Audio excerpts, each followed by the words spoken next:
This is the A to Z Podcast. Zach Jackson, Andre Knott, A to Z Podcast.com, Facebook.com/A to Z Podcast. Shout outs, as always, to Scene, to the Honeymoon Grill, to American Fireworks for helping to make this thing happen, and to you guys for helping it grow. This is a very special edition of the A to Z Podcast because for once we have a man of actual accomplishment, a man of morals, a man of wisdom. Our special guest is Terry Pluto. Terry, it's come to this for you. That guy's not here yet, so I'm sitting in for it. Terry, look what you've spawned. Yeah. You're sitting at a table right now with two kids that grew up in Akron, and all we ran to do in the morning was to get an Akron Journal. I mean, I don't mind so much you guys saying you read me when you were kids. It's the guy on the walker that at St. Edward's that comes up to me and said, you know, when I was in the big one, meaning World War I read you. I love that profile of Trish Speaker, you know. So, but I mean, the great thing is, you know, I'm still not drooling enough that I could answer him. So I'm you know, pleased about that. I mean, one of the things too, look, you guys been in the media for a while now, is longevity and not doing things to blow yourself up or get blown up by circumstances. Right. So you're willing to risk it all here on the A to Z. You're risking it all. Well, we had that discussion before. The idea is to get through this with no one getting fired. Yeah, you know? Terry sat down and the first thing he said was, I'm not going to get fired, am I? Yeah. So I don't know. We don't call the shots. Yeah. Well, you know they don't let us bench. But, I mean, and I know we can say this about Brian as well because all three of us have talked about that. What does it mean? How do you stay in the business and continue to do the job that you've done as well as you've done, but have all of us young whippersnappers around you not going against you, but you know, like, it's obviously the game has changed a little bit since you first started. Well, first of all, you look around the press box, and most of the time I'm the oldest one there. I mean, that's just a fact. Secondly, then I was telling stories about Earl Weaver to someone who I covered in 1979, and I realized this person wasn't even alive then. I was born that year. I don't know. Yeah. So I know it is. So, I mean, I might as well have been talking about Sure. you know, Casey Stengel, Right. you know, King Herod, anybody. I mean, it could have been anybody. It was just way back. But the key thing goes two things. Number one is not just saying that everything was better in the old days, because it wasn't. And secondly, it's that don't be cynical. You know, because the last 47 Browns regimes have failed, the first time the new guy comes in and something doesn't go right, just say, it's the same old Browns. He's the same old guy. Somebody once said to me a long time ago, at least give the person a chance to screw up. Right. And, I mean, seriously, and a lot of times we don't hear. Or something small happens, and it's like, oh, there they go again, and there it is. And, you know, so I think that's a key thing. And finally, one of my things I send this to readers all the time, don't let the millionaires ruin your day. Don't kid. I mean, really don't. I mean, these are millionaires and billionaires, and they're a diversion. You know, and that's what it is to me. Sports is a diversion from real life. But, you know, LeBron stays, LeBron goes.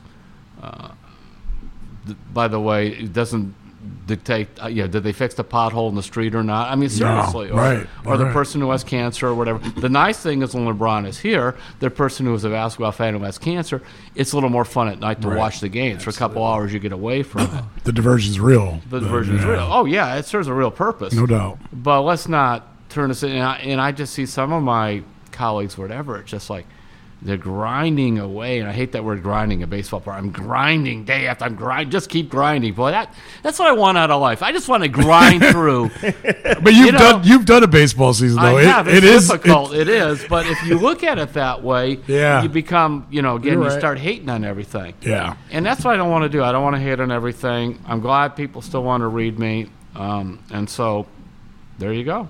Well, this is Northeast Ohio's most cynical podcast, so we're 0 for 1. But you know what, though? We're not cynical. I think, we are cynical at times. But I think we're okay with being honest. I think that's the main thing. We're just honest. I mean, cynical is that it's all awful. Right. And that's not us at all. And on top of that, it's never going to get better. We stress the truth is in the middle. It wasn't. And we can't even laugh about this because it's so awful, unless it's that real sharp, bitter laugh that someone has, you know. Right. And I have to admit on that, you hear somebody you can't stand and, that they just went bankrupt and their wife left them, and you just think this is the funniest thing you've heard in 6 years. That laugh. Yeah.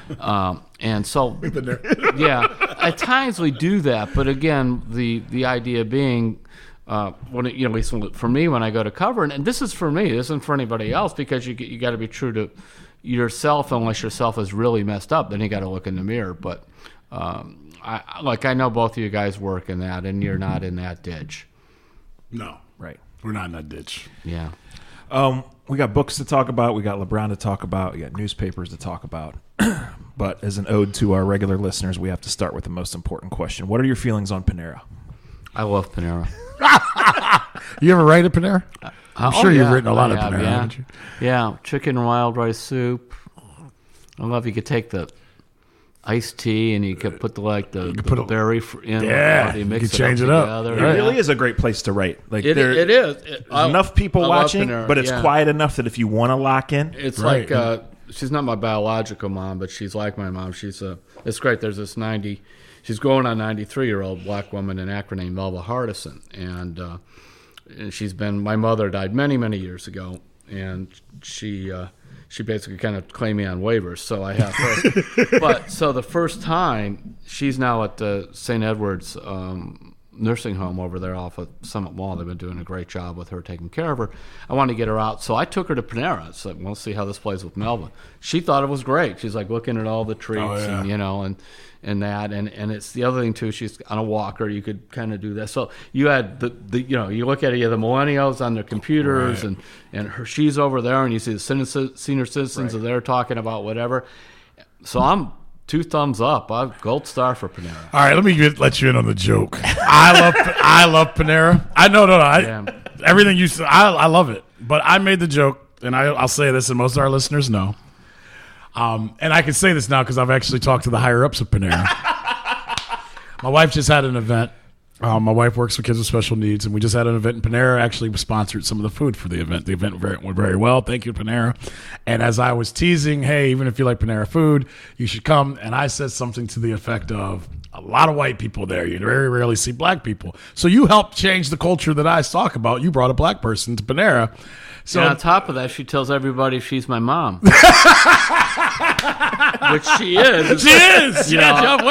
They look at Psalm 68, God sits the lonely in families. Right. Because basically where she came from, there was a lady named Gloria Williams, and I got to know her, and she sings gospel for us and in our jail ministry thing, and this is her mom, and one day she was talking to me. Well, I was telling her about my dad and this, and she says, well, you didn't mention your mom. I said, well, my mother died 1984, heart attack. She was only 58. And she goes, well, she's from Alabama, Melva's originally. And she goes, well, who your mama? Who's your mama? I said, well, I don't really have one. She goes, I'll be your mama. I'm like, 2000, fine. Nobody else. That's awesome. I bro. feel That's like, good. One of those, I was trying to think, who was the guy that Tito Francona kept using in the World Series at a utility? Michael Martinez. Yeah, it's like Michael Martinez. Fine, I'm the baseball expert around here. Yeah, there we go. I only did it because he loves Mike. Right. We have a so anyway, so I was like Michael Martinez. I'm just glad to have a job. And so she's, in terms of being a son. And so, but it's been really cool because you talk about going across cultures. Right. But she liked that. She liked Panera, and she's interesting. She likes the Cavs. She likes although LeBron was her favorite, of course. Can I say something about that, and we'll get to your books and everything else. I thought of this last night, and I think, and you talked about being critical and criticism and just who we are as people. And I've said this to him, and I'll say it to you, and I've said it on our podcast. I still enjoy watching LeBron James play basketball. Last night I caught you know what I mean. It's so easy for people. Oh, he left Cleveland. He did this or he did that. And it was late last night. And he's the 5th all-time leading scorer of all time. And in our world nowadays, it's almost like it's more cool to say you're not paying attention. Well, I am, because I don't know if I'll ever see a great player like that ever again, Terry. And maybe that plays back. And it's not because I went to St. V and he went to St. V, and you've got better stories than I do when it comes to this. To me, there's nothing like seeing a kid at 14, and now he's 16 years into his NBA. How do you make that line of being a fan and doing your job still. And not that you don't have to now with him, but for me, it was fun. It's been fun this season. Even though he's not a Cleveland Cavalier, it's been more fun to watch because I don't care if the Lakers win or lose. I enjoy watching them play. Well, first of all, I'm old enough to see Wilt Chamberlain play. Right. I mean, really have. And that's fascinating to see these names, Oscar and all these guys he's passing. Once he came back and delivered the title, I was like, hey, really, whatever you want to do, you earned it. Mm-hmm. And when he left, I looked it up. By far, he's played more games in a Cavalier uniform than anyone else. It's not even close. Right. I mean, by the way, the other names in the top 5 are like Danny Ferry, Z, Hot Rod Williams, Z, and I forgot who the 5th one was. Right. So did everybody else. Yeah, right. But it wasn't Mark Price, and it wasn't Larry Nance. Was it like Bingo, maybe? It was somebody like Bingo yes, Smith. I think it's someone like that. So, 11 of his 15 years here with all that he's done, and then the way he played that last year, carrying 2 seventh-game victories, all that stuff, that then set him on another level where, for the first time, I was saying, is he the best I've ever seen?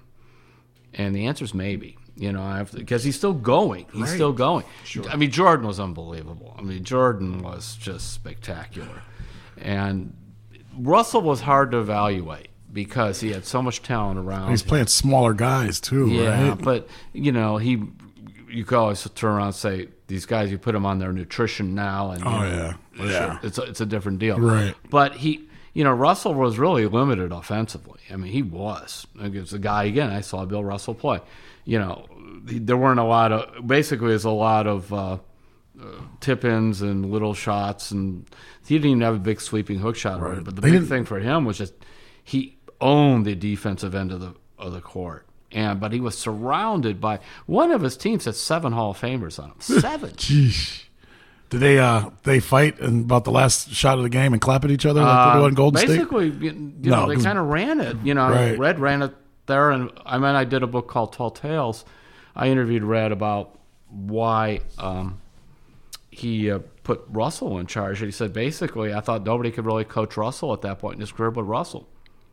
Wow, so Red stayed like in the background there. LeBron, if you're listening, listening, it's kind of what's happening in LA right now. You want to see that? Yeah, but people say that, and think about that quote that you just said. But we've said that for years about Ty Lue and Luke Walton now. You need somebody to kind of run the to run the ship. Yeah, but basically that was how it was, and of course there was so little scouting or anything done then. But I don't buy that.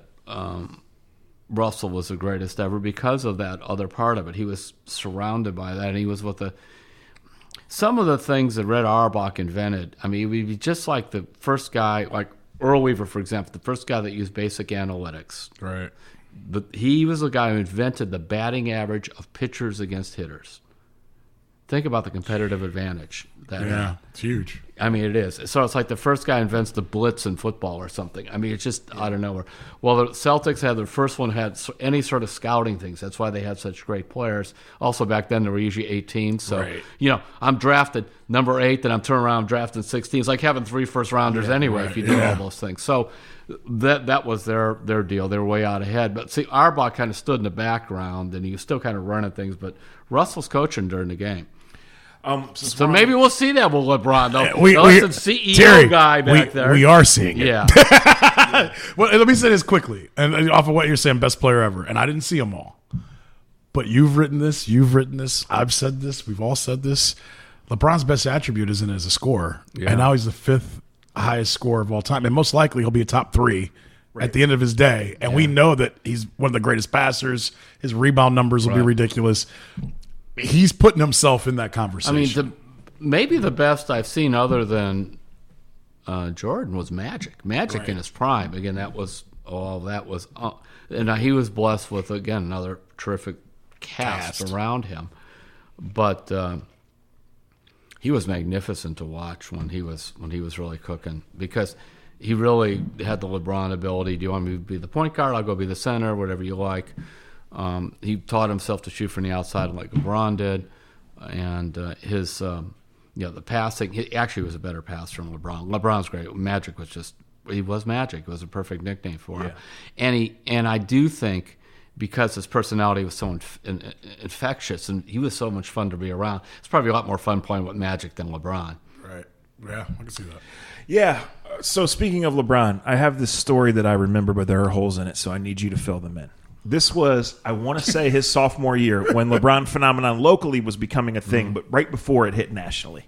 You went and covered a game and wrote a story, and you were some quote was made about LeBron talking about the NBA and said something to the effect of "Ain't no good houses in Akron anyway." Yeah, it wasn't my story, so I remember hearing that, but it wasn't mine. Well, because I didn't remember if you ended up taking him to task for that or someone else did. I think I might have. You did. But, yeah. But just saying, it's a young guy. That's the nice thing about getting a little older. Mm-hmm. You can go back. It's a young man saying silly things. Yeah, right. And trying to be cool and that, but don't do that. Yeah. And then, of course, then he became like Akron's biggest booster after that. He did. Right. The fascinating thing was at the start of his sophomore year, I spent 2 weeks with the team. Keith Danbrot gave me like total access. And they also, I forgot who they played back then. I remember some of those. This was before Carmelo and all that, the year before. Yeah, all that. I remember this. And watching Danbrot at the board X and O with LeBron, it was like, oh my, look at this. And saying that, you could see all the physical attributes. But not only could he follow, but he was very interested in it. And in a good way, well, what about Coach? What if we do this? Of course, Keith Danbrot, I think, is the last coach he respected.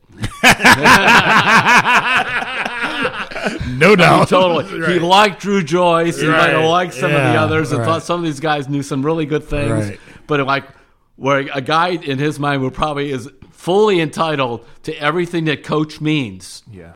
It's probably Keith Danbrot. Right. Because he hated him half the time. But that was okay. But it was respectful. Right. I'm curious. I just wanted to bring that up just in the whole context. Yeah, I know he didn't say it to me, but it's like you guys are correct. And I just thought, don't do this. Well, more in the context of, did you know at the time, have any idea the trajectory this would go on, and kind of what relationship have you guys kept in the 20 years since then? There's no relationship because he became, after he left there, just this conglomerate. Right. I mean, he knows who I am in that, but there isn't basically, I have the relationship with people around him, but not with him.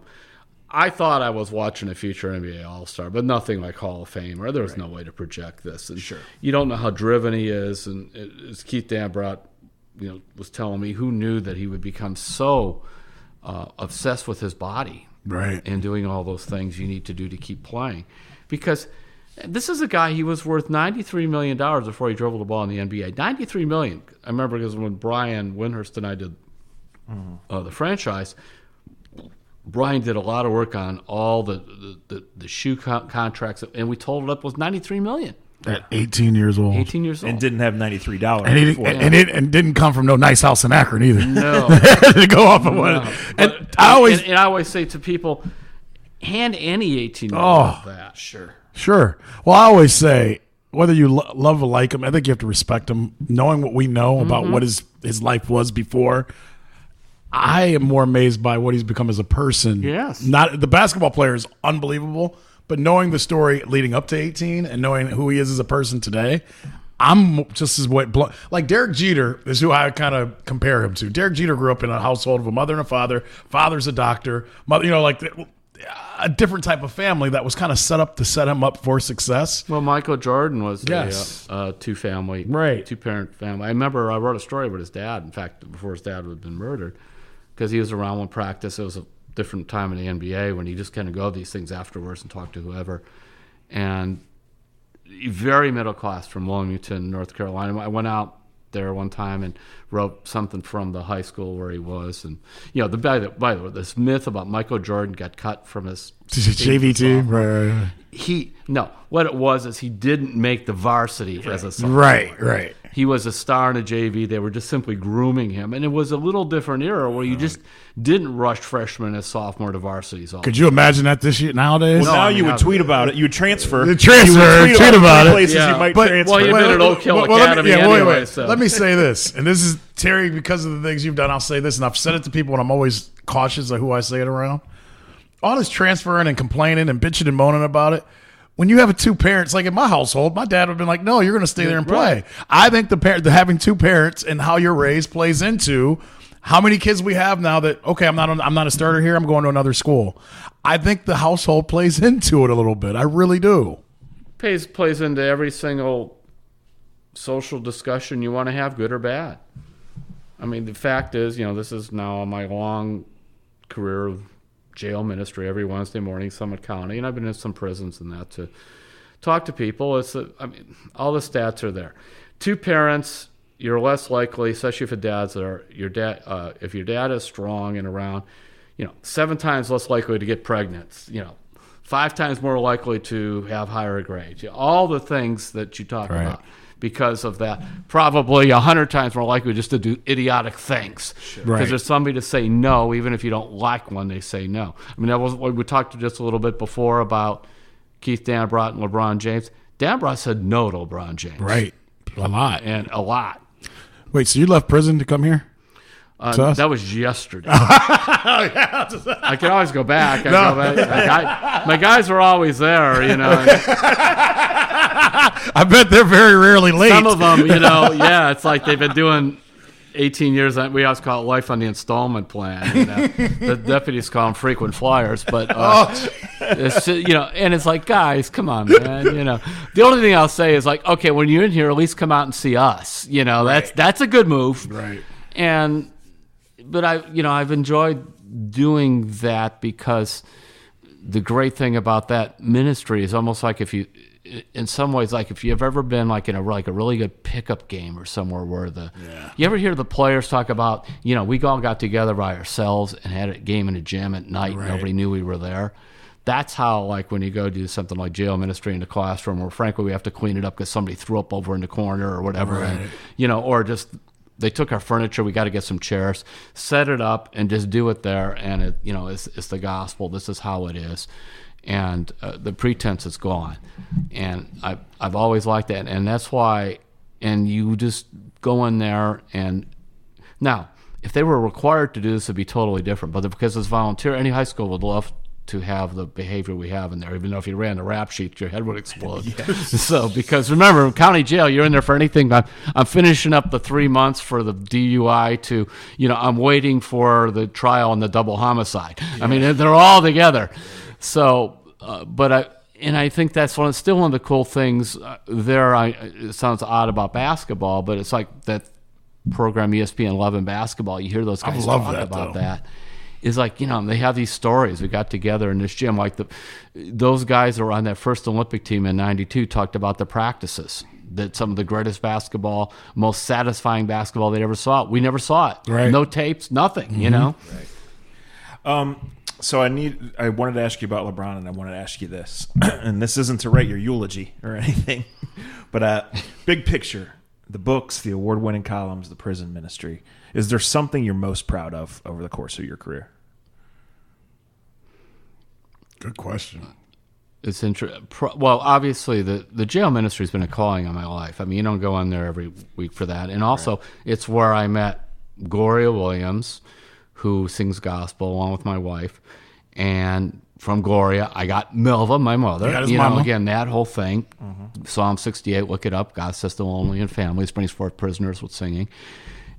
That means a lot. But the fact that I am a sports writer, and Gloria works at Walmart, and Roberta's a housewife, and now one of my other partners is a guy named Frank Williams who used to work at Goodyear and was a star at East High, and one other one is a guy named Steve Haley, and who did 10 years in the 90s for stock fraud and some other things and has been out since, to bring those people together.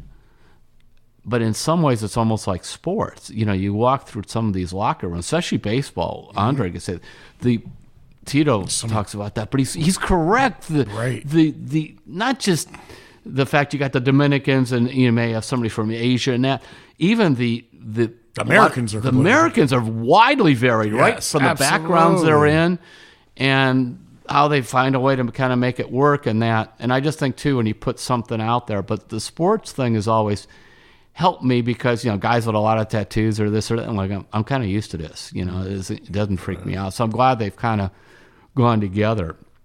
And that when, the other thing finally is I don't want to go and look back at my career and say, how I got to wherever it is I got. I could have put 14 heads on sticks of people whose heads I took off to get there. Wow. I don't want that to be the legacy. And we all know some folks that tried it. And I got one or two along the way. I can't not being Michael the Archangel here at all. I mean, there's probably, might have been the Avenging Angel times, but not that. Let me, off the top of you, now, how many books have you written? This will be Browns Blues is 32. 32 books. Now, a couple of them were collections of columns and things by column. Yeah.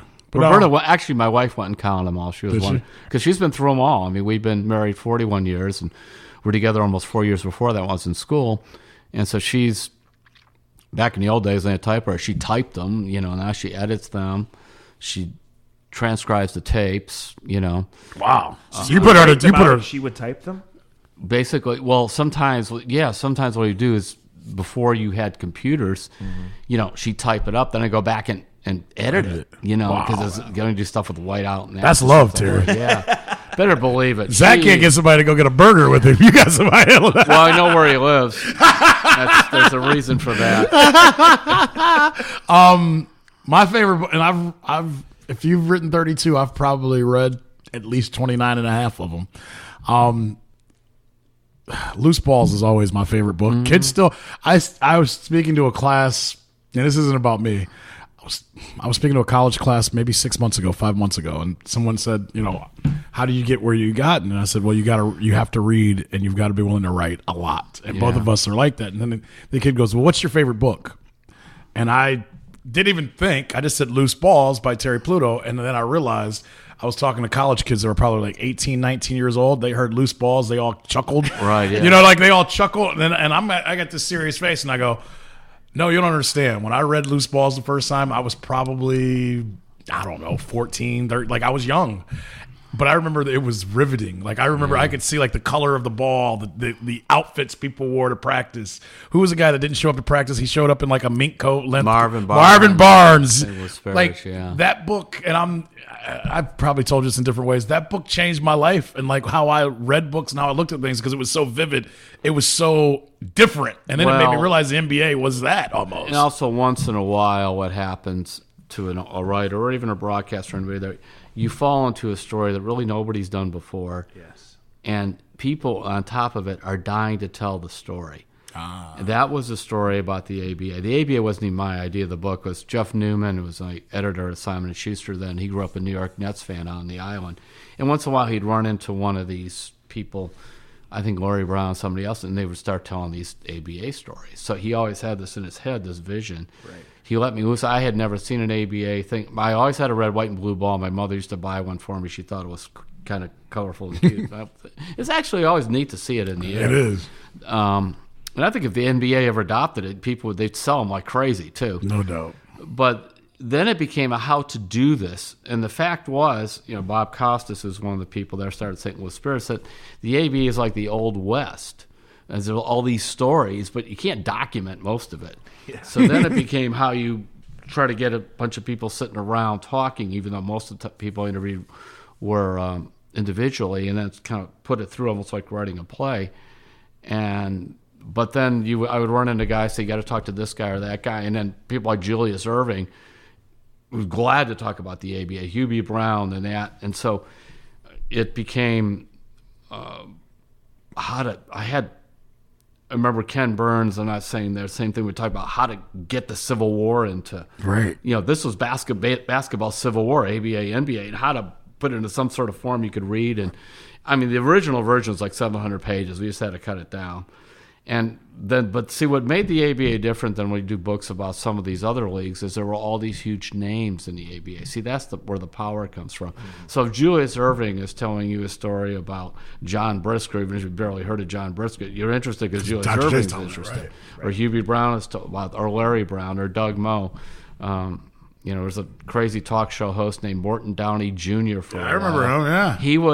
He smoked cigarettes. Yes, he did. Well, anyway, he briefly was the general manager of the New Orleans Buccaneers. Listen to that name. And he basically, Doug Moe and Larry Brown told me the story where they went down to sign a contract with the ABA with those two guys, and Downey also at the time was in, I think, called American Can Company or something down there like that. And he literally had a nameplate. One side it said, Morton Downey Jr., GM, New Orleans Buccaneers, and the other side said, PR, American Can Company. And he was smoking cigarettes. So, that was their where they got into the ABA. So there were all these kind of strange people, who passed through it. And that gave the story power. The book still sells about 1,000 copies a year. It should. It's amazing. It just does. I talk about it at least once a year to somebody because I love it. And now I'm reading the USFL book by Jeff Pearlman. And it's a little bit like that, but it was only 2 years, of the USFL. Right, but my goodness, John. Same thing. He's got stories, and I'm not comparing the books, but I've read. Pearlman's very good. He is. So, but the stories of loose balls it made me want to be a writer. It made me. Well, that's nice to know because it was a different form of writing. I wouldn't even Jeff Newman, the editor, even picked the format and how to do it because I was overwhelmed. And actually, in the book I did after that, which didn't sell at all, which it's called Tall Tales, NBA of the 50s and 60s. That's where I had a lot of these Chamberlain, Russell, all these stories. Right. Fascinating thing that came out of that was everybody thought Russell was the good guy and Wilt Chamberlain was the jerk and whatnot. Right. It just proves history is written by winners sometimes. Ooh. Because by far, unless you were a Celtic, but the other guys I talked to from the old days couldn't stand Russell and liked Wilt. They said the thing about Wilt, you kind of had to get your version of Wilt, but if you went out with Wilt, he's buying everybody drinks, everybody food. Russell wouldn't even learn or wouldn't even call a rookie anything but Rook. You could do that in Boston though, because winners can make rules, right? Right. That's. I think that's fascinating though, because whereas Wilt took the rookies out. Yeah. No, he would tell them everything. The problem with the old 12,000 women or whatever. He said, the problem with Wilt is if you say he liked to fish. I went out and I caught 5 bass. Wilt goes, well, I got 8. You know what I mean? Well, Andre does that to me. But you should have seen that. It was his form of this. Yeah. So that's why they didn't take a lot seriously. Right. And now I had 2 wonderful meetings with Wilt too. One when I was a rookie writer in Greensboro in 1977. And he was playing professional volleyball then. And they came into town for this thing. And they sent me out to the airport to interview him. And I thought, and he's like, oh man, here, I'm staying at the Holiday Inn in Greensboro. Just come and have them page me and I'll come down and get you there. I'm like, I just got blown off. Right. Got there. Takes me up to his room, and he was on a big health kick then. So he had all this salad and cheese and these things. He talked to me for an hour and a half up there. The world according to Wilt, but it was there. Right. And then when I did the book, he had a restaurant down in Florida, and I sent him. In fact, I was trying to get him, and I sent him this letter there, and I just said, hey, you don't remember, but you were so nice to me a long time ago, blah, blah, blah. And so he said he'll just call this time, and I did. And I got 15 minutes. He talked for an hour and a half. So that was always Wilt's thing. Russell would not talk to me for that book. Really? No. Wayne Embry even asked him, he wouldn't.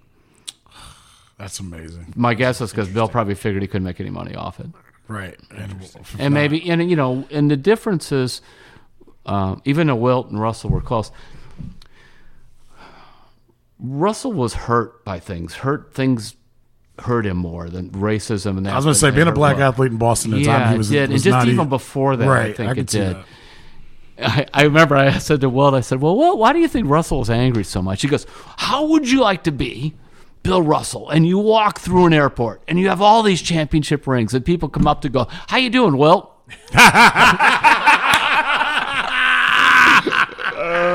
That's pretty good. And probably in some ways, he goes, I could tell you this. Nobody ever said to me, are you Bill Russell? From there, let me tell the kids that are listening, because we have a younger generation that listen. I made a comment a couple weeks ago, and I'm going to ask you about Twitter later, or Zach will. Tell the kids what Cleveland Browns football was before 1999. And you know me well, I've said a couple times that Cleveland Browns football died, and my uncles have said this to me, and my dad agrees that, yeah, the Browns play at Cleveland Brown Stadium, and it's in that same vicinity, but the Browns aren't the Browns. Like, I grew up the line was broken. Yes. It's almost like what you've had a major divorce in a family, and then since then you keep trying to bring in somebody else to rebuild the family. And you also just inherit all the hurt, all the mistrust, and everything. The Browns Blues book, I talk about that. You inherit all basically the sins of the past and that, and the fans feeling that. But before, I mean, my goodness, you traced it all the way back to Paul Brown. I remember when I did a book, Things I Learned from Watching the Browns. I was trying to get Belichick to interview on his time in Cleveland. He wouldn't do it. But so I sent him some notes. We were emailing back and forth. Paul Brown, send me this whole long thing on Paul Brown. Greatest football coach either, greatest innovator ever, whatever. And I think in his mind, the greatest compliment he hears is he is the modern day Paul Brown. His father knew Paul Brown. Right. So you go from the greatest innovator in Cleveland, winning, I think, 7 titles, to, there'll be some ups and downs since then. The Browns, the 64 Browns are a marvelous story. Blanton Collier, all that, Jim Brown, to the 80s. And there's been nothing since then. Well, right. I mean, it's so bad on the back of the Browns Blues book, which just came out, went to print. Think about this. October 1st went to print. Wow. Okay. It said 30 starting quarterbacks. It's already changed. 9 head coaches. So it's now 10. Already changed. 10. A month later, it's 10. I looked before we started this, and I was like, geez, this is already different. And so what we do, if there'll be a second printing, we'll kind of draw a line at 10, and it'll be going on 11, because probably they'll have a new one next year. Right. We have a Photoshop guy if you need him. Yeah, we got a guy. But I mean, actually, it makes the point of the book and the things there. And to your point, that this is like you have to force yourself to like these people. Now if it's all you grew up with, that's all you know. But whether you trace yourself back to Kozar and Marty, or you go back to Sipe and Rutigliano, or you go back to the 60s, and there's still some few folks around here from to go back to Paul Brown. Watching this stuff is like, I just went, Joe Tate one. I just went from Mozart to some guy banging on a garbage can with a hammer. That was like, he might get a good beat going or whatever, but what I watched, it ain't Mozart. That's the perfect description of what has happened. Paul Brown won 7 titles. Hugh Jackson won 3 games. Right, exactly. Well, my dad still is angry at the Browns that they fired Paul Brown. Mm-hmm. Like, he hated Art Modell. Like the pain of Art Modell firing Paul Brown is a real thing in Northeast Ohio. Fascinating, Nick. By the way, things you find out when you write a book. I mentioned about Wilt and Russell. Yeah. Totally blew the thing. And then personal experience with Wilt also carried to that point. When I did a book called Brownstown 64, I assumed the same thing, that firing Paul Brown was a bad. Just about every player told me that they needed a coaching change. Wow. That Paul Brown was kind of getting rigid and he was fighting with the owner and getting, distracted.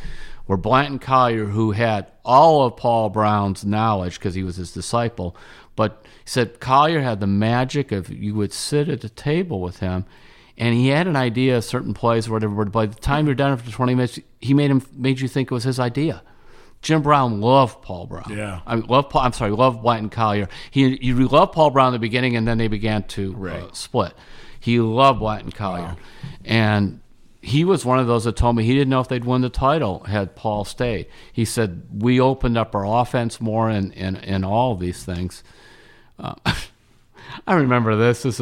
I found an old Hal Lebowitz story from the point of view on Frank Ryan.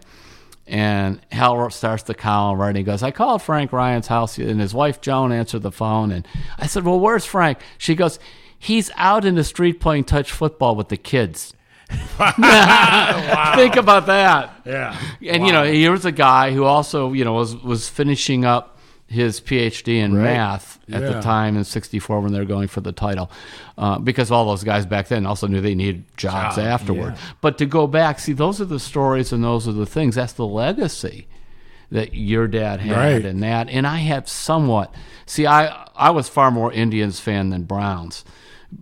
But I just remembered as a kid, like the Browns were the good team and the Indians were terrible. Right. And that leads to why it's a Browns town even to this day because of what you just said. I think everyone was raised upon. Yeah, the Indians were just something that was on in the summer.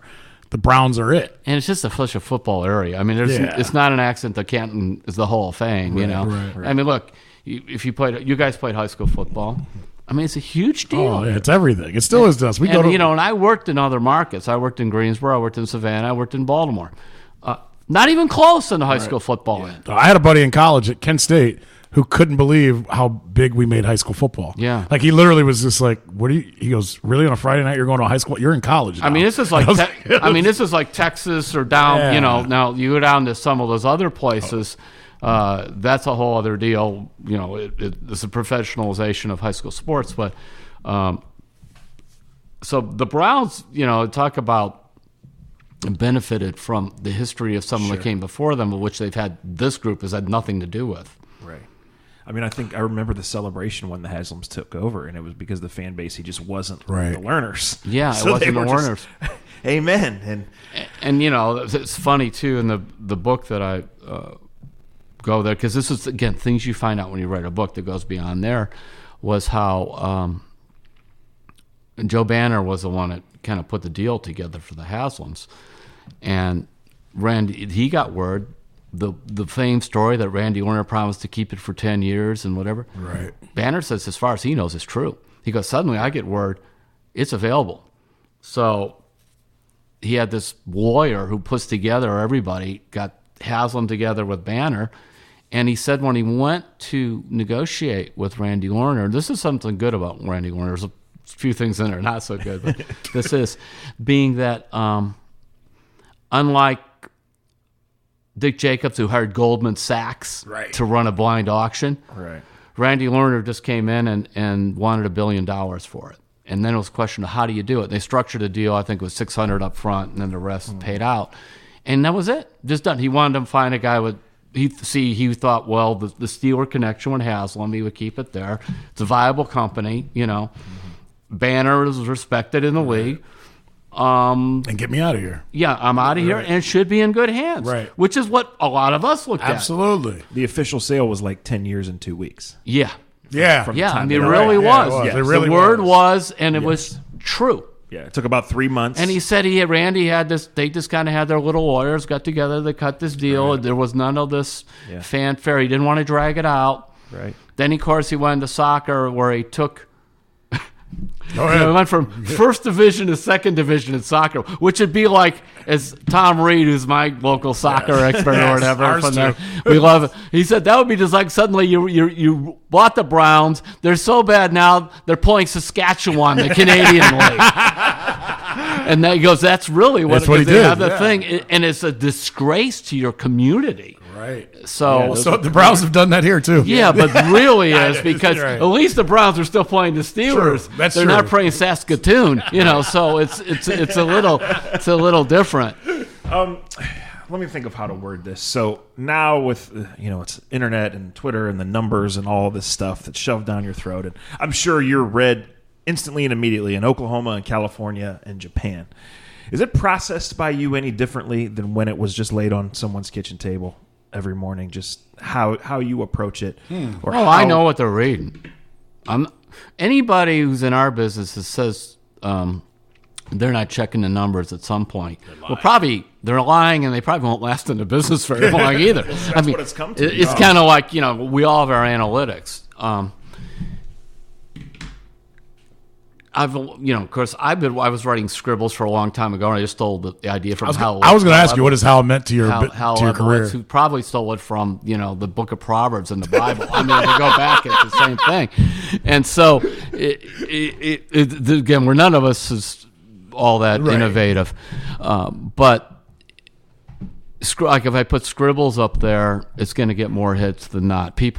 Somebody told me a long time ago, if you're going to be bad, just write notes. Because they're quick, though. They're quicker. It's kind of like popcorn, Right, throw it in the microwave. Maybe I could kind of get through it. And so I was doing that anyway before, because people in my business used to make fun of me for doing a lot of notes or whatever. Now it's like, 4 things I think about what I don't think about. Everybody's doing it, yeah. Yeah, they all do it, because it does get numbers. But I don't think I've changed appreciably, other than the difficult thing is if you sit there and go, do I want to do a high school story? It's going to take me a couple of days. And no one's going to read it. And only a couple people are going to read it. Not people are going to read it. Or, get into quarterbacks or whatnot. So the temptation to go is, I wouldn't call it low-hanging fruit, but just to play to how you're going to be read.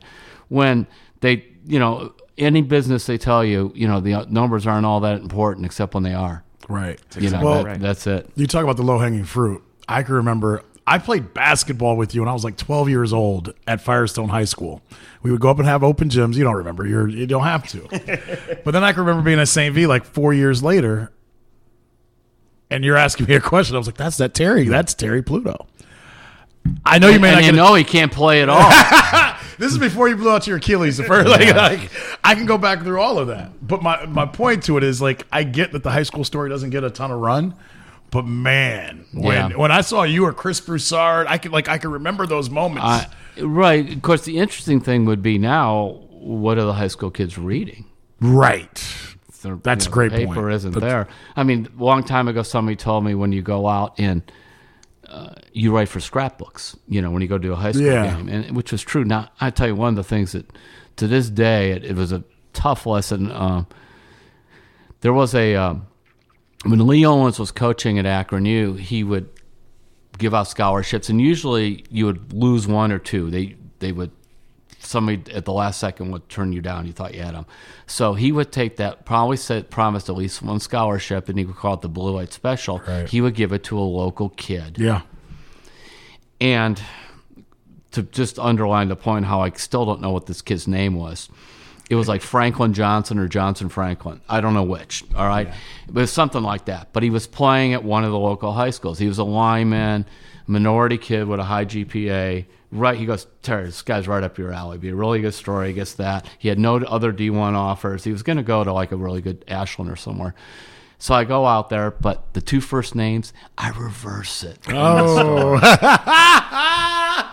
And this is not the internet when you can go back and fix it. Yeah, it's gone. It's out there. Scrapbook. And his mother, who's so now, I know you didn't mean to do it. Now I'm feeling worse. I mean, at least we have the kid's picture in the paper, but, Johnson Franklin. Yeah, it was like two first names. It was one of those. I don't even know, and you're going, oh. That's true. And that's why I tell, when you go out and younger guys, get these names right. Don't be afraid to throw in 4 or 5 names of linemen or something, Right. Well, now it's done that way. It's a mandate because they want to have Twitter handle. They want people to click. Oh, yeah. Clicks, right? You're whatever. Right. So it's go to the Ellett Bookdale game, and regardless of what happens, make sure you get 22 names in there. Take a picture. And that's actually not so bad. That's okay. But in terms of what I do more, it really drives you more on the end of pro sports and the fact that they like. A lot of my effort is put into my weekend Sunday stuff, talking Browns, talking whatever, and because it's where the audience is, and it's also where I could use some of my contacts still to come up with things that, like when I deal with teams, I tell them, I don't expect you to tell me tomorrow we're going to trade this guy. Just don't lie to me. Say you're not. Right. You just say I'm not getting there. But then after you do something, really tell me how it came about, why you did it. Right, because we do love knowing that stuff. Yeah. Along those lines, let me ask this question. Obviously, you've covered the NBA Finals and the World Series and a lot of Browns coaching press conferences. high school or local college, is there, besides Franklin Johnson, is there a story or a game that stands out that you're like, I will never forget? No, we'll get this name right. There's a kid named Mark Mesco, and what it was, he was at Hudson High, and he was special needs, very autistic. And the coach there, I think it was Tom Narducci, used to have these special needs kids there. And I forgot how I found out about him. But, it's this high school kid. He's like 6'2". He weighs like 310. He looks like he's bigger than anybody, but he can't do it. And he just filled the water bottles. His father was a mailman, John Mesco. And I went out and did this thing, and I kind of wrote it from his perspective of the lights and things. And the kids, how they got around him, and it was really cool. That was a story Jim France was always fun to write about from Manchester. The inner city schools, whether it's in Cleveland or Rodney DeCepeda at John Hay, which is a magnet school now, that does a great job, and he usually has all kinds of different kids. Well, a couple of years ago, it was a sad story of, I don't remember this kid's name, but he was their quarterback, I believe, or running back, but he was a star. And he was working in a grocery store, good grades, and he just got out from work. It's like 6 o'clock. He's over by down by University Circle there, right out there. I can't think, Rockefeller Park. And he's just talking to a friend on the corner. Drive-by thing, just wipes out both of the kids, just guns them all down. I remember this. Honor student, the whole thing, Kid had Youngstown State scholarship. And so I remember Rodney's, thing. And, you don't want to hear wrong place at the wrong time. What was the wrong place? Right. What was the right place? Yeah. 6 o'clock at night in the summer. It's daylight. He just got off work, and he's talking to a guy he just knows a little bit. Right. And it was a hit. Boom. And by the way, they never did nail who got that guy. Jeez. I remember talking to Ted Ginn about it, because the kid went to Ginn Academy. And he goes, oh, man, people know, but like nobody's saying nothing, right. So you had that. And then you had the team going on. I remember, because they all were like his best friend. This is like some bad movie, but it was real life. Yeah. Goes to see him in the hospital. And his best friend, this guy who's dying, says to his best friend, what's on the ticket? I need you to wear my number. Wow. So it's like, I remember, I want you to wear my number. Those stories, and I will still, if I hear one like that, go to it, because I think it brings the power. And then you could say, look, you think everybody in inner city is not getting grades, or, well, these kids at this magnet school at Kent State, are going to places like Kent State or whatever, John Hay, right. Are doing that. So those are fun to do too. Where's your drive, your work ethic come from? I know personally a lot of stories that you've written about your dad and how he worked, and my dad's kind of the same way of, this is what you call work. Yeah. Does that play into it? And I'm not trying to, and how much longer do you want to do this? If I could keep doing it kind of on my own terms a long time, and if I'm not making a fool of myself. Got to get those clicks. Got to get those clicks. The numbers are good right now. That's all I'll say. But where does that work? Have you ever thought of because there is a drive to do what you do and put as many stories out as you do. Yeah, there are, but a lot of it has to do with, and this is, like, some athletes can't explain how they actually made that move or threw that pitch or whatnot. I didn't realize how much of ability God gave me to put together a story until I did some seminars trying to help people learn how to put together stories. And I realized there's a Stephen Covey thing, seven habits of highly effective people. One was make the main thing be the main thing, which is so key in what the story is. And it would drive me nuts. I would realize, talking to some of these younger writers, it's like, what do you... I remember one time I said, you're just typing. What is this about? What do you really want to say? And because of that, I've been able to write a lot, but it isn't as, quote, hard as it is for someone else once I establish what it is. And the idea, too, is like, just give it something, with the fans. It doesn't have to be something that I'm tremendously interested in and fulfills me so much. I'm just like, I worked at my dad's food warehouse, the old Fisher Fazio warehouse there. It's like those guys went to work and moved cases around. And I used to count cases. I was in inventory. They were always losing like cases of beans and everything else. They were buried somewhere. Where are they? Well, there's 50 cases of beans here. They can't just disappear. Somebody piled them on top of somewhere else. I was like the Sherlock Holmes of the warehouse. But you looked at those guys, the discipline, those guys driving the trucks and the forklifts and loading the things and all that, and they're doing it every day. And there's people out there doing the same exact thing. People at Walmart bake the bread. Sorry, at Panera, right? Bake the bread. Right. Or people at Walmart, right. My friend Gloria, who's Melva's, like my sister or whatever, she works in the fitting room at Walmart. You count the stuff coming in, count it going out, all that. So when it's talk about the drive here, the Lord gave me the ability to do what I can do. People still want to read it. I don't have to sit in front of a terminal 9 hours a day or get in an office.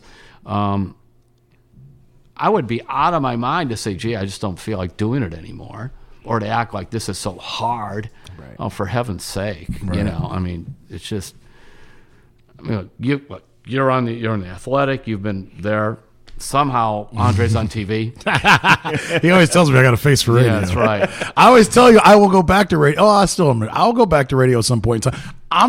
This. Yeah. I'm riding the best wave of I could ever be a part. Right, and we have to do that in media, and that's the thing. Now you guys are far more equipped to talk to young people on how to get ahead in the business than I am.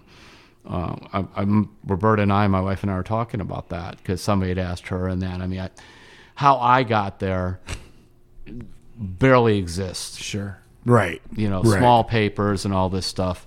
Yeah, that's even with us anymore. Zach even says it all the time. The jobs that we have now weren't even when we went to college. The job I have, both the jobs, they didn't even exist. No full-time job I've had existed when I was in high school. All of our jobs have changed tremendously. Right, so you got to go cross media, all those kind of things. So, but I will say, but I want to go back to this though. The fact is, people still want notes. They're still interested in information. Absolutely. They're still interested in opinion that, some are interested in opinion just screens, but I think others are not.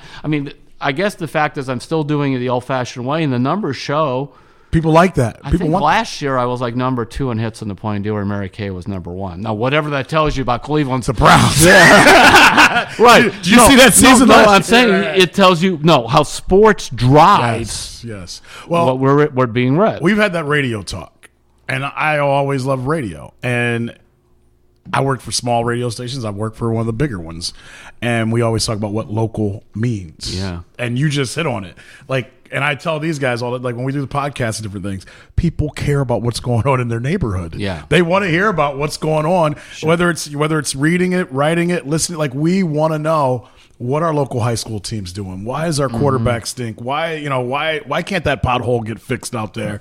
I don't think local goes away ever. Now I agree with that. That's what's going to save our jobs. You just have to figure out which way you're doing the local, but it's like there'll always be some form of the plain dealer, I really believe, because by the way, you still have to sell some ads, and the biggest moneymaker we still have is the Sunday paper. It still is because of all the ads. And those of you who worked in the internet fair, like the Athletics decided, forget even selling ads. We're going to try to do it this other way. Ads online just don't pay. Right. They don't pay off very well. Ads in the paper, even though there's fewer or whatever, still pay a lot more. Mm-hmm. And then the other thing is local news. They'll still want it delivered to them in some format. Sure, I do. The stunning thing to me is I go in, I'm required now by my job to make a minimum of 3 videos a week. So I go in on Monday or Tuesday, I just tape them, boom, boom, boom. And I'm looking at 12,000 hits, 8,000 hits on a old ball guy talking to a camera on YouTube. Well, one day you should bring us in and let us do it with you. That'll fill the internet. That'll be the end of that. You know what I find? That would be the end. Of course, the thing is, it's all.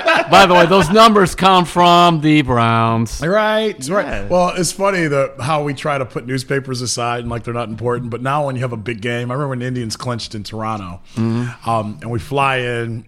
And we get into town, and everybody's there. And the first thing they want to hand everyone, are copies of the Plain Dealer. Exactly. What's on that front page? Like I've seen on SportsCenter, like here's a headline in the New York. There's something about it, right? Whatever way. I mean, the classic was when the Cavs won the title in '16. And it wasn't even a home delivery day for us by then. It was a Sunday night on Monday. So my understanding is we sell something like 30,000 to 40,000 papers just on the newsstand when it's not home delivered. 560,000 copies of that paper went out. Wow! All right. And you know why? You can't put a website on your wall. No, you cannot. And we have them all over. I mean, there was one just a couple months ago where they dumped the Gatorade on me. Yeah.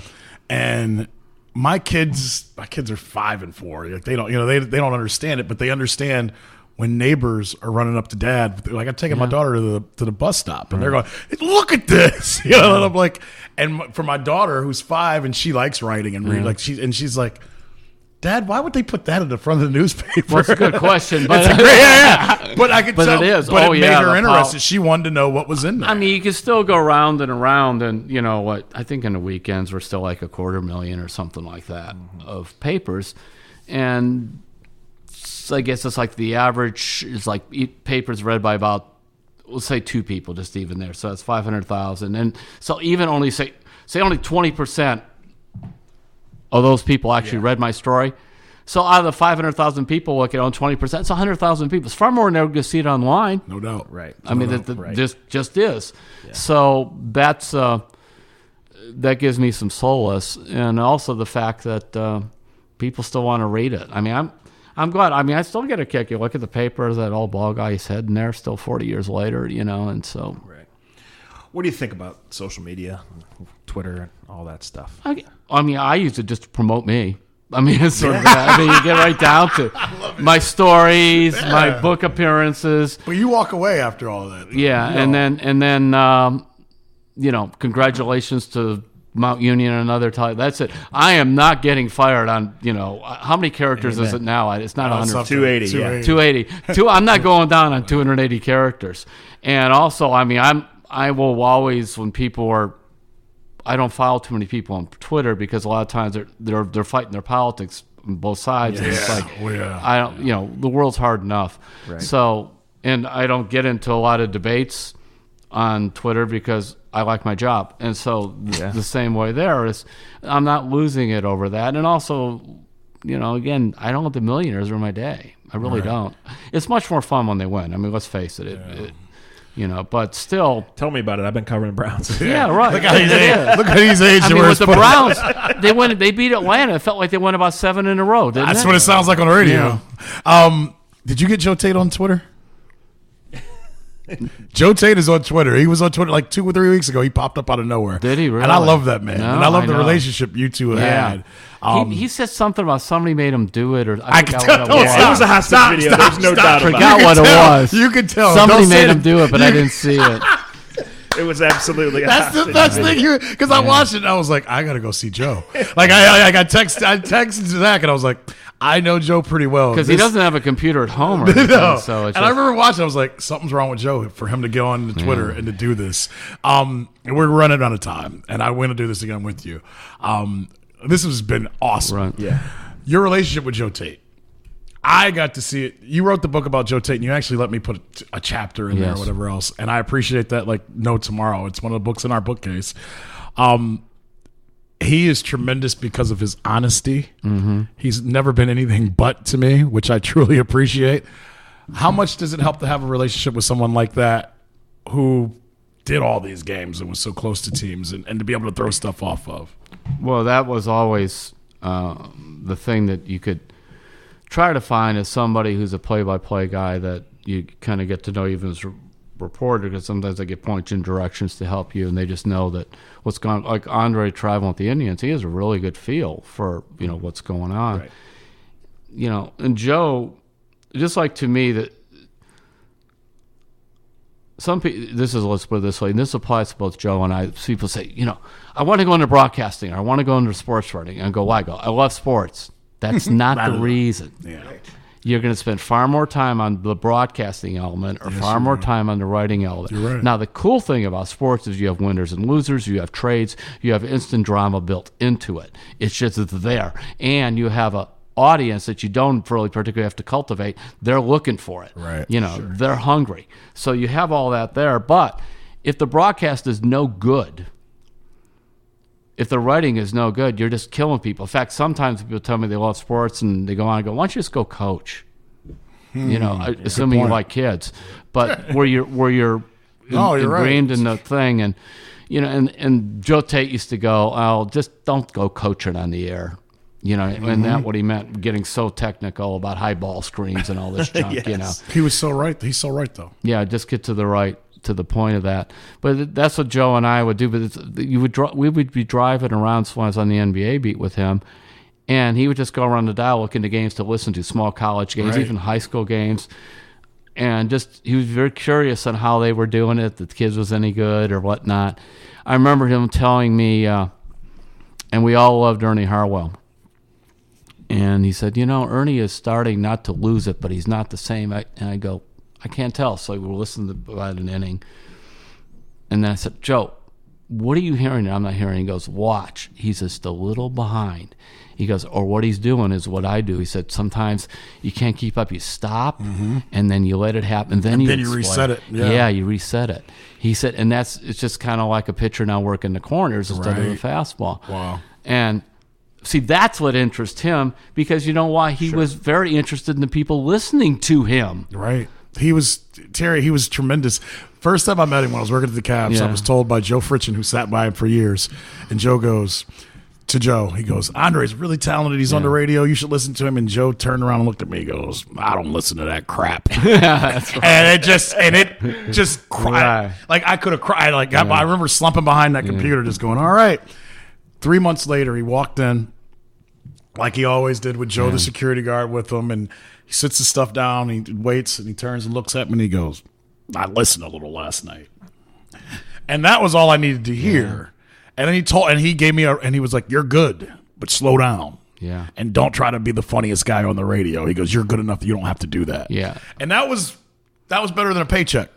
And also he was able to say what works. I mean, the fact is, it's just like whether you're talking to writers or broadcasters, the fact that you're in the business carries far more weight. It's not theoretical.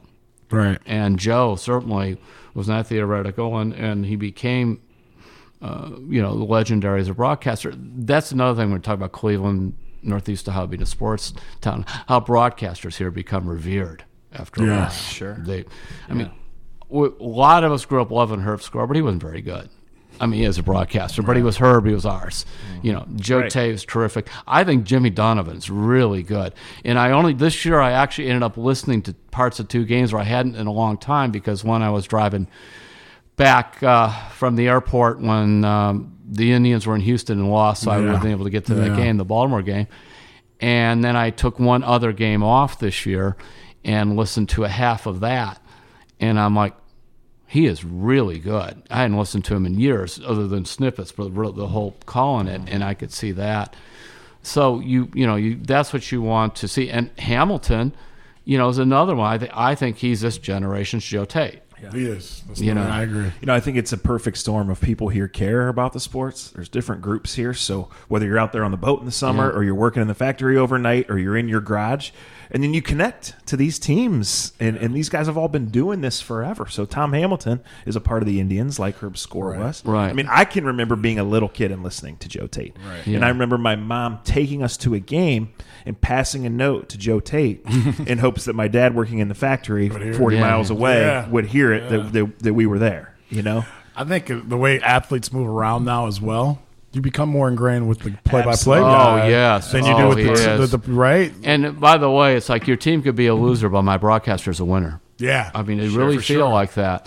And I think also, here's the remarkable thing. I think the growth of podcast has shown me that people still want to listen to stuff.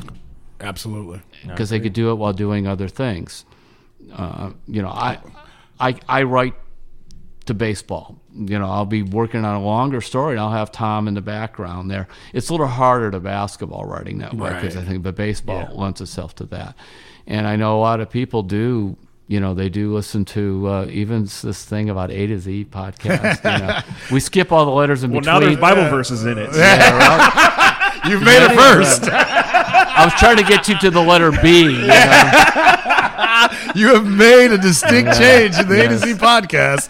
There are now Bible verses. Yes, now Bible verses. So speaking of podcast growth, we appreciate whatever we get from having you on. It's been awesome. We've been trying to do this for a long time. We have. Our listeners know how high maintenance we are. Yes. And how conceited we are. But from our generation, whether it be Brian, myself, or Zach, we say thank you, because you've been a big part of why we're all here. No doubt. And that's the God-honest truth. Zach and I can go back 15 years of Zach and I laughing and talking, whether it be in a bar, whether it be in Berea, whether it be anywhere, and bringing up a story that you wrote. So we appreciate that. Well, keep reading it. I need the work. And that's it. Well, when all else fails, you can come to the podcast. You know where we are. Terry Pluto, I'm not going to list all his jobs, but on A to Z, he did not get fired. 32 books. 32 books. And the latest the new one's is coming. The Browns right Blues. out there. The Browns Blues. And he's already got the numbers wrong on the back. That tells you how great it is. We will put on Instagram, we will put a picture of the new book. Shout outs, as always, to Scene, to the Honeymoon Grill, to American Fireworks, and to you guys. So if you're new here, remember Facebook.com/A to Z Podcast, A to Z Podcast.com. For Andre and for Terry Pluto, I'm Zach. We'll see you next time. Konnichiwa.